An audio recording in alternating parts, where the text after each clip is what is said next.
Hello, 8th grade. This is Mrs. Doro, and I'd like to talk to you guys today about how you can arrange your still life by looking at things in relationship to each other in the actual still life, the objects. So this is a still life I took here in my classroom. Make sure that you have a light background and a light surface for your objects to sit on, because then you'll be able to see the shadow very well. So this is just 4 simple objects that I set up, and I've put them into a plastic sleeve, and I'm going to use a dry erase marker to kind of show you what I'm talking about when I say when things are in relationship to each other. So right away, my eye goes right to this. This one's pretty simple. My apple, the top of my apple, falls about halfway in the middle of the pumpkin. So when I'm placing this apple, I would be kind of measuring that on my paper. I would draw my pumpkin halfway down, and then I'd be like, oh yeah, this is room for my apple. Okay?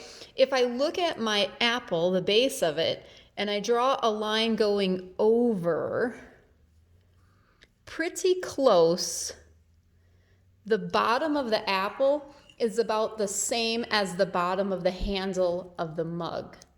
There's another really good measurement. Okay, again, with this pumpkin, I didn't do this on purpose, about halfway on the pumpkin is where the bottom of the cup starts. Okay, and then I can see that the cup slightly angles upward because it's wider at the top. Another thing that I could look for height with my my pumpkin here against the pot, the top of the pumpkin kind of falls to the lower part of the rim of the potted plant. Okay, so these, you can see how you could do this with your work when you're working with things in placement of each other. Also, I want you guys to be looking at negative space. Negative space is all the space that is around and in between the object. So not the actual object. That's positive space. I want you to really be studying the negative space. So like for instance, it's kind of hard to see this on a black and white drawing, but there is a tiny amount of negative space between the pumpkin and the pot. Okay, just a little bit. Little things like that. Like this negative space right here between the pumpkin stem and the plant, it makes a triangle.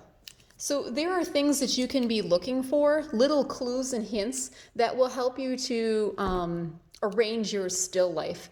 I really encourage you guys to study where things are in relationship to each other. If at all possible, it's nice to be able to print off your still life. If you can, if you can't, that's okay too. Just really, I want you to be looking and observing. Bye guys.